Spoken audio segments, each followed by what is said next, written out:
Gold gave flat returns in US dollar terms in 2022, primarily because the US Federal Reserve was hiking interest rates and the dollar was also appreciating. Whatever returns investors in India managed to get from the yellow metal was because the rupee had depreciated against the dollar. Over the past 3 months, however, there has been a strong rally in gold prices. It is up about 11 to 12%. According to Siddharth Srivastava, head ETF Products, Mirae Asset Investment Managers, this is because investors expect the US Fed to start cutting interest rates from the second half of 2023 in response to a slowing economy. In this interview with Business Standard, Mr. Srivastava also dwells on the pros and cons of gold ETFs and compares them with some of the other gold-related financial instruments that retail investors in India have access to. Do watch this interview to learn more. Good afternoon, Mr. Srivastava. Thank you so much, Sanjay, for having me here. So gold has been doing rather well in recent times. Gold ETFs are up between 11 and 12% over the past 3 months. So what has caused this run up in gold? So, first of all, we should see what happened in 2022, last year itself. And gold had a very turbulent time, right? If we look in USD terms, it traded at almost 20% range. It was initially affected significantly due to extraordinarily hawkish Fed, where interest rates were hiked by Fed at a significant pace by more than 4% last year itself. And dollar strengthened, the treasury yield also rose, and all these factors have been historically been a headwind for gold performance. And that is why we saw gold suffer during a good part of 2022. In fact, it closed very flattish in dollar terms by 2022. In last few months, we have seen a rally in gold, and the reason is that now US Fed is expected to be dovish, at least by the second half of of this year. People are even expecting it to cut rates, which is a positive for gold. In a way, dollar has also sorts of shown its peak. People expect dollar to, in a way, weaken a bit. That is also positive for gold. And also, we are living when everyone is projecting recession, at least for major developed economies. And and during the times of recession, gold is considered as a safe haven asset. And that is why also we are seeing interest in gold from more of an allocation point of view. So what is the correlation between interest rates or real interest rates and gold? Is it So positive or? typically, we have seen historically when US Fed raises interest or interest rates are going on the higher side, that is negatively correlated with the gold performance. Because at that point in time, your treasury, your uh, dollar, etc., are more lucrative, and that is why in those times typically gold doesn't perform that way. So how is the outlook for the next 6 months to 1 year? Will it So, continue to perform, I or think there what are factors several. will the performance depend on? So there are several factors which are right now, in fact, may affect gold from a positive point of view, or may affect gold from a negative point of view. And still there are a lot of sorts of question mark on where inflation is heading, especially in US. Whether US Fed will take a dovish stance in second half of this year and start cutting rate, whether we will see soft landing or we'll see recession, etc. How will China open up? Because China is one of the largest market for gold. So all these factors are very significant, right? From performance of for the performance of gold. So the best case scenario for gold in 2023 is global slowdown and Fed federal banks typically moving towards dovish stance. So that is something which will be positive for gold performance because, as I mentioned earlier, recessionary conditions as well as loosening of monetary policy is something which has aided gold historically. Also, if China opens up the way we are seeing right now, we expect, especially in the second half of this year, consumption in China may pick up. That will also affect gold positively. On the other hand, if we end up seeing inflation being very sticky and US Fed starts to behave in a much more hawkish manner and raise interest rate to a higher level on compared to what market is expecting right now, then that will be negative for gold. So it is very important to see uh, uh, and understand how these factors will uh, will affect gold. For example, we have seen a significant rally, like you mentioned, in gold already, and that is because people are expecting US Fed to pivot to start cutting rate by the later part of this year, expecting recessionary conditions, etc. And that has, in a way, been factored in. So people need to be cautious about their short-term view on gold because that can be based on so many factors which I just mentioned. But from a long-term point of view, gold should be looked from an asset allocation point of view because it's a very good uh, asset to be invested in because of its lower correlation with equity as well as debt. What is the correlation between the dollar price of gold, the rupee? Um, Most of the factors that you explained would affect the dollar price of gold. What impact does the rupee have on in all this? So typically, uh, so typically, if you look at dollar versus gold, uh, historically, gold has performed well after the dollar has peaked out and dollar has started weakening. But that is in dollar terms, right? As I mentioned. Now, if relatively rupee weakens or strengthens more compared to the dollar, depending on that, it will translate to the INR performance. Because last year we saw that, I think at the end of the calendar year, gold was flat in dollar terms, but because of the rupee's depreciation almost matched the return that Indian investors got from gold. Absolutely. Absolutely. So, how much allocation should a retail investor in India have to gold? So typically, I think it should be in the range of 5 to 10%, and it should also depend on the risk profile of the investor. And again, as I mentioned earlier, that see, idea is to always create a robust portfolio, right? People go ahead and invest in equities, and then they take allocation towards debt also. But then, as I mentioned, that gold is also an asset class which first adds a wealth generation avenue in your portfolio, right? It has historically maintained its real value. It has given you returns over a period of time. And secondly, because of its lower correlation, it reduces the risk of your overall portfolio. But there is also this thing that there are periods, long periods, when gold doesn't perform. Is that true? Does there can potentially be long periods when it doesn't do well? Yes, I think if you look at last 10 calendar years, and I think I'm mentioning the right data, in 5 out of 10 calendar years, gold has underperformed Nifty 50.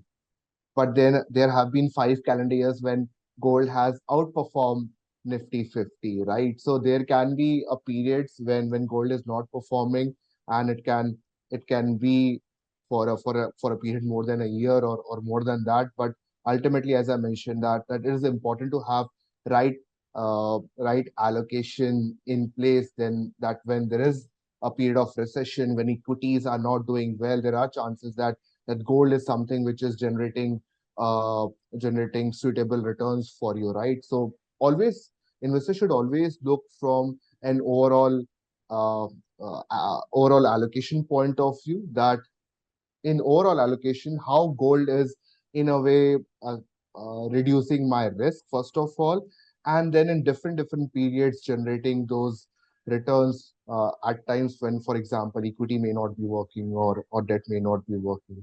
And then, like gold, you'll find phases when equity is not generating return, and you'll find phases when debt is not generating return.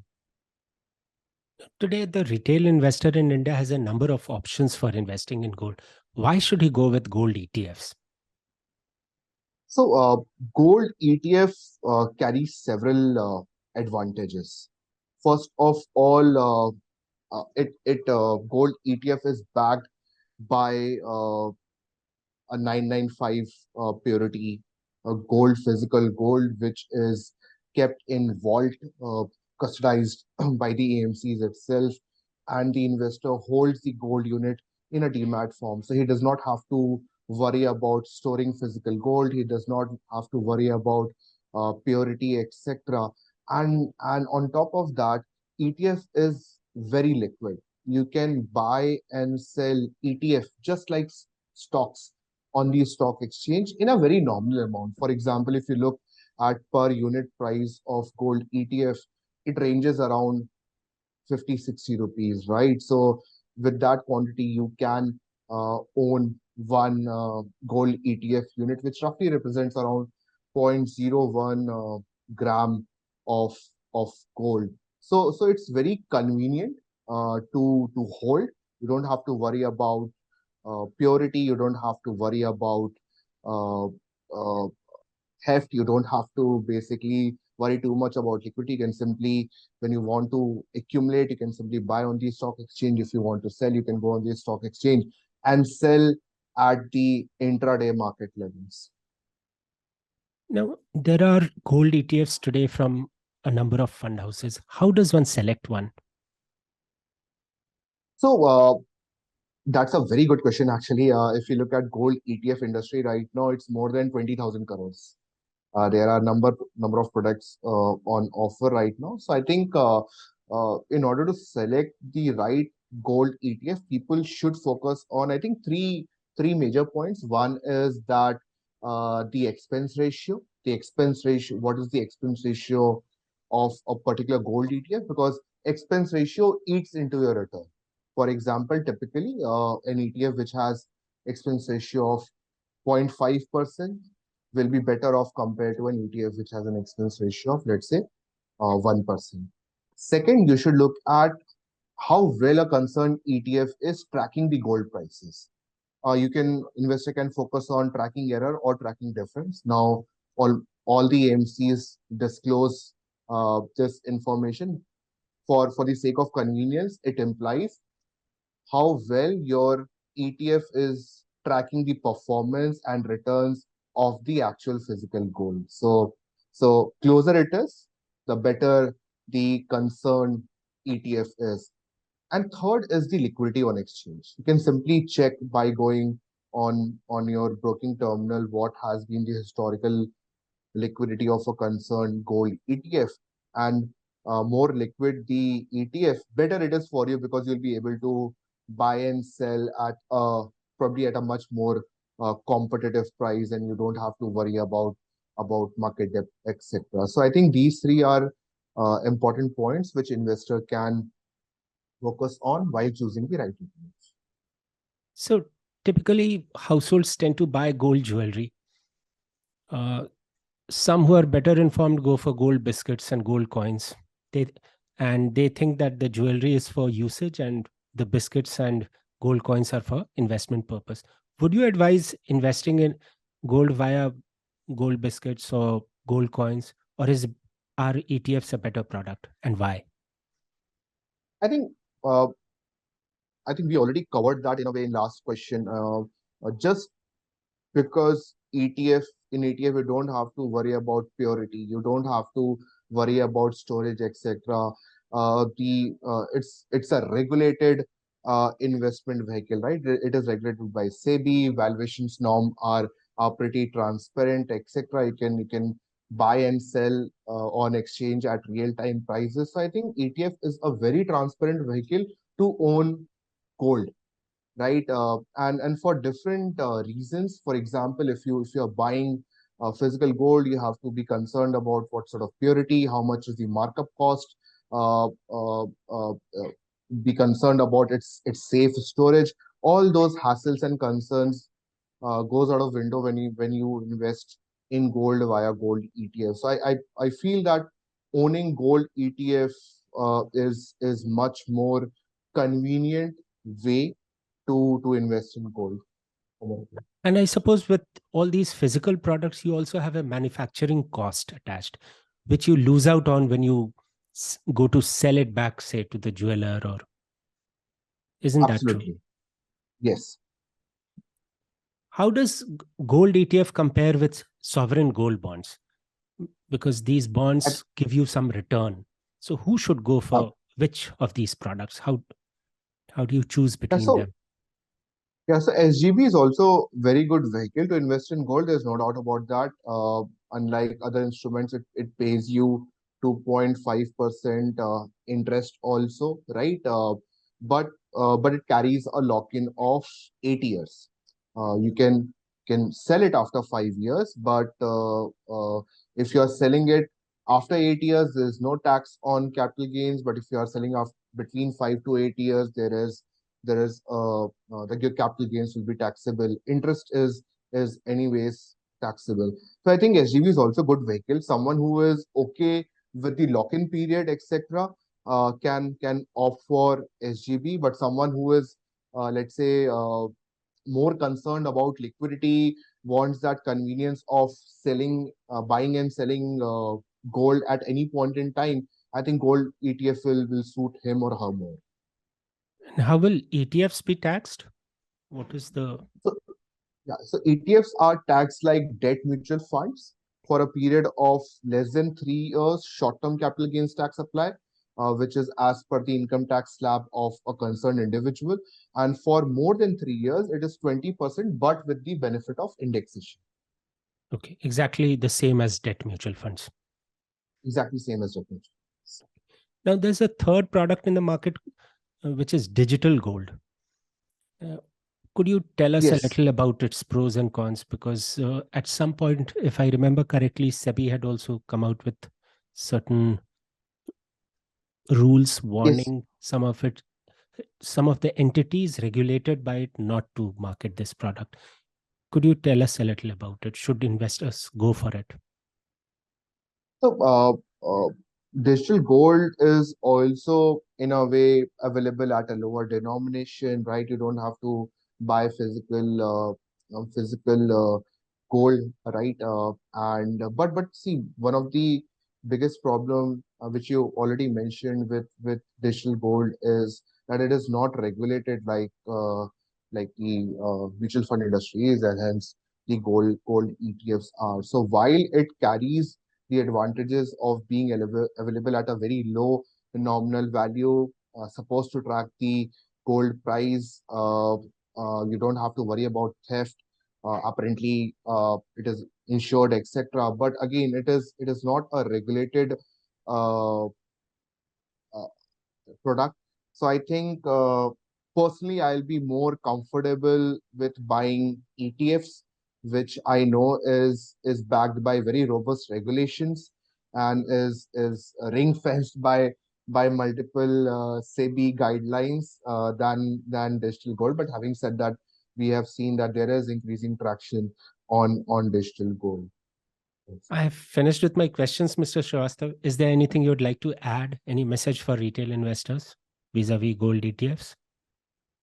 Sure, I think one question which you asked was very pertinent about gold from a pricing point of view, whether what's the outlook for gold. I think at this current scenario, uh, people should look from a long term point of view, because as I mentioned, short term behavior of gold may uh, maybe dependent on multiple factors, which can be positive or which can be negative, considering in times we are living in when US Fed is more hawkish. Recessions are expected in developed markets, etc. So it is, if anyone is investing in gold right now, he or she should invest from a long term point of view and should focus on gold as an asset class in his or her overall portfolio, right? That sorts of benefit which gold as an asset class is bringing in his or her portfolio. So, what should the minimum horizon be if you're getting into gold today? I think anything from 3 year plus is the right horizon for gold right now. And as I mentioned that when you are creating your overall portfolio, you have certain allocation towards equity, certain allocation towards debt, roughly around 10% towards gold, and you'll be able to ride out multiple market cycles if in a much more prudent manner if you have correct asset allocation in place. Thank you, Mr. Srivastava. It has been a pleasure speaking to you. I hope our viewers gain immensely from this interaction. Thanks a lot and have a good day. Thank you, Sanjay, for having me here. Goodbye.